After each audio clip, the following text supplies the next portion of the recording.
Hey, everybody. Thanks for joining us today.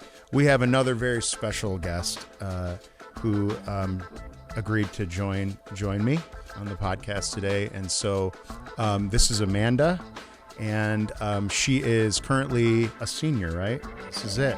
Yeah. This is the stretch. Wow. Yeah. Maybe before we get started, just tell us a little bit about how you or why you decided on Roberts, how you got here. Okay. So it came down to two schools for me. It was either Messiah or Roberts. Messiah. I wanted a Christian school, and that aspect was really important to me, especially coming from youth group and growing up Christian. So it came down to Roberts and Messiah, and I just, at the end of the day, after visiting Roberts, I just felt called to be here. Mm-hmm. And I was originally studying nursing, so I loved the labs. I toured them and everything. And then partway through my sophomore year, we changed courses to social work, and I couldn't be happier. So okay, all right. Yeah, I think that happens a lot more than people realize, right? Like, so if you are coming in or you are a freshman, realize you're in good company. That the old switch up happens so often. Yeah, and that's okay. Yeah, it's all part of the process. Mm-hmm. So okay. And then Amanda and I know each other a little bit through just leading worship. Amanda leads worship on campus as well. Mm-hmm. And so we have that in common, but just getting to know her a little bit. And so, all right, here's my first question for you. Looking back on your time, I know you still have a little time left, but looking back at your time at Roberts, how have you seen God shape your story while you've been here? Oh my gosh. Pick one. I guess. Yeah. Probably overwhelming, but I would say there's a combination of factors. I think so many different factors intersected at Roberts, mm-hmm. especially like finding a church, finding friends who pursued the Lord like I did, professors who genuinely care about you, and all of these different things, and joining campus ministry clubs, like all led me to Jesus in a way that I never experienced before, more intimately and closer. And I think just those combination of factors really, has helped kind of shape it. Yeah. Oh yeah. That's cool. Okay. That was good. That was a good answer. I think we give you a thumbs up for that one. So no, that's good. Was there a particular moment or season when you really sensed God's presence or direction in a new way? I mean, I know you mentioned the major shift, mm-hmm. but and then maybe that's one of them, but yeah, I mean, every time I would leave summer and come into like a new semester, I feel like I would have something like a different perspective. And this semester especially, I felt the Lord in just a whole new way. And every semester is like a refreshment, a pruning, a time of refining. And he just encounters me in so many miraculous ways I never would have thought. And I think also freshman year, he really encountered me, and I really felt him move when I joined the campus ministry club. Mm-hmm. I was really coming into college. I was really lukewarm in my faith. I was a youth group kid, but that really doesn't mean much unless you live it out.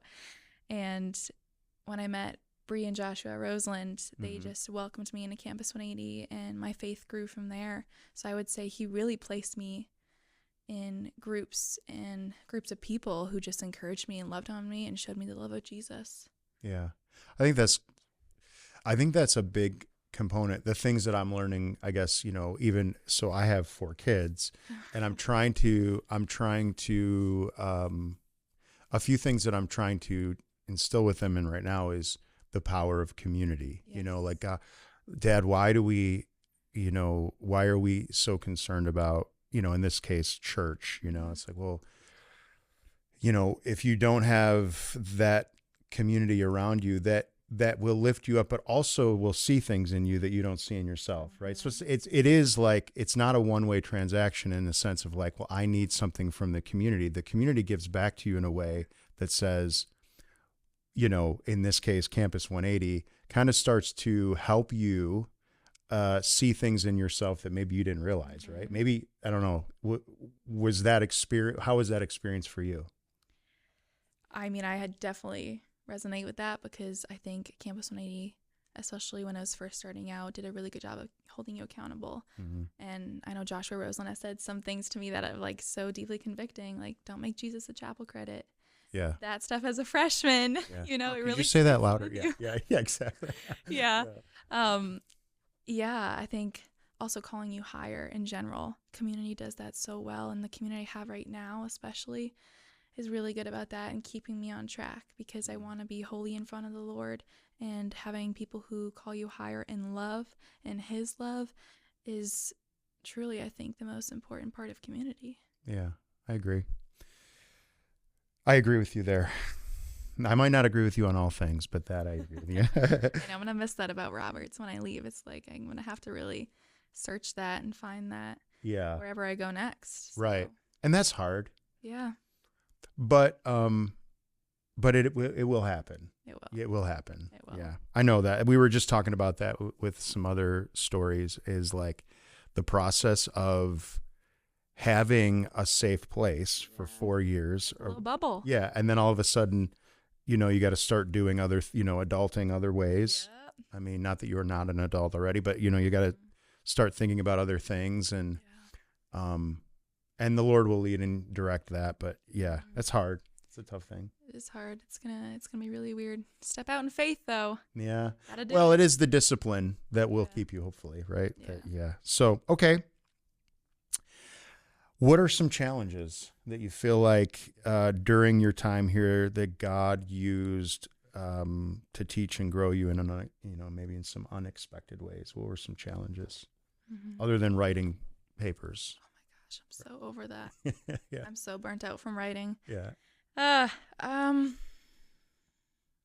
would say freshman year, it was a lot of battle between flesh and the spirit, because you're all freshmen, you want to be wild and crazy, especially someone who's lukewarm. Like if you don't have anybody reinforcing that in your life, it's going to be a lot harder to stick with it.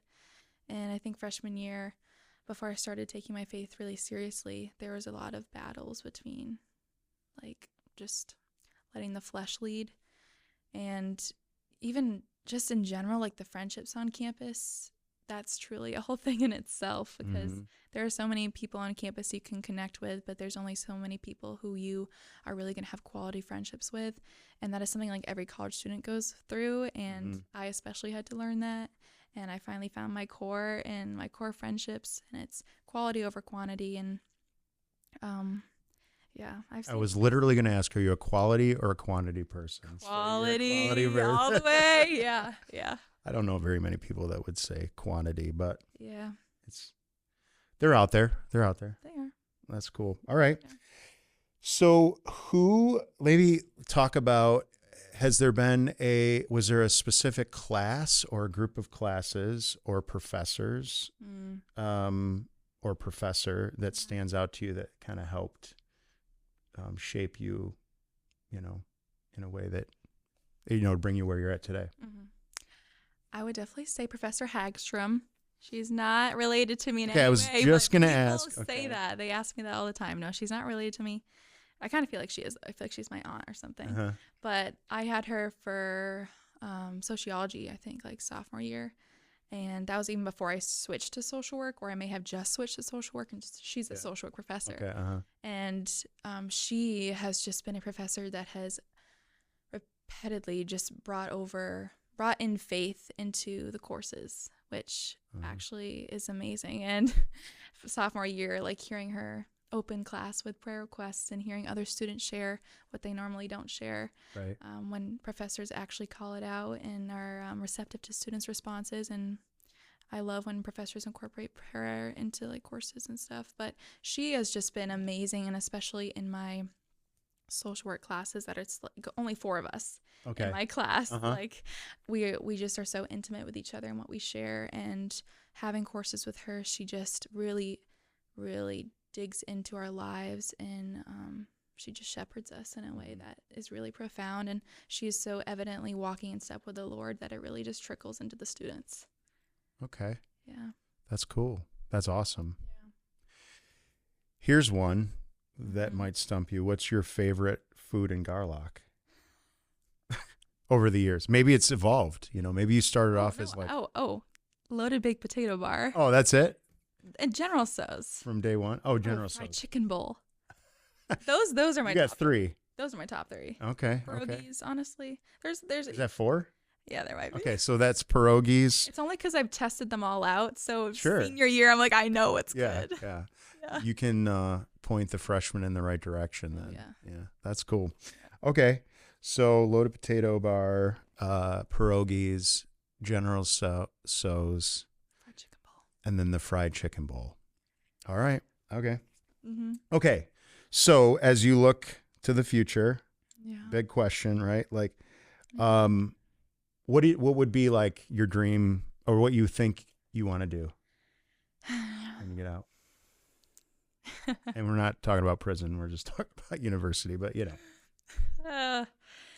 It's been an ongoing like debate with the Lord over what I should be like pursuing after I leave college. And at one point I did want to work with hospice patients because I have a heart for the elderly and everything they encounter at the end of stages of life. But I'm also really interested in fighting against child trafficking. Okay. So, but I also like the hospital sector of things. So I could do social work in the hospital, which I have my internship next semester actually at a hospital. So I really don't know yet. I'm still kind of in the process of what's interesting to me and going from there. Yeah. And this will be a time of patience for you where you'll have to just kind of like go with the however the Lord opens those doors, and he will. He will. And it's cool because you had your nursing thing. So there was an element of care that you were initially drawn to. So that's a theme. It was the relationship aspect that I really wanted. Yeah. And I realized I probably wasn't going to give that when I give medicine to someone and then leave the room. So. Yeah. Do you have a strong stomach? I do, yeah. Oh, see, that's where I would flounder big time. I have to say, I have these tattoos, and every time I go have to give blood, I'm like, I need to lay down, Oh, no. Yeah, because I'm just like, which they all, those folks find funny. It's like, how do you have all this and you need to lay down when it's like, well, it's just the way. It's different. Yeah, it is. So. Yeah, drawing blood. Okay. Well, that's cool. Anything that you would, as we kind of wrap up this time, anything that you would like to share in summary, or no? I would say for the freshmen Yep. to make wise choices. I know that's a common piece of advice you can typically get, but I know for me, I really had to seek out certain friendships who were going to push me more towards the Lord. And it takes a lot of motivation and conviction to do that. So I would say if you're really serious about pursuing a relationship with the Lord, that you really need to make decisions that reflect that. And there's a lot of things on campus that you can be a part of that will strengthen your walk with the Lord and just encourage you in it. And so I would say don't be afraid to get plugged into things on campus, because that is one decision in college that I will never regret.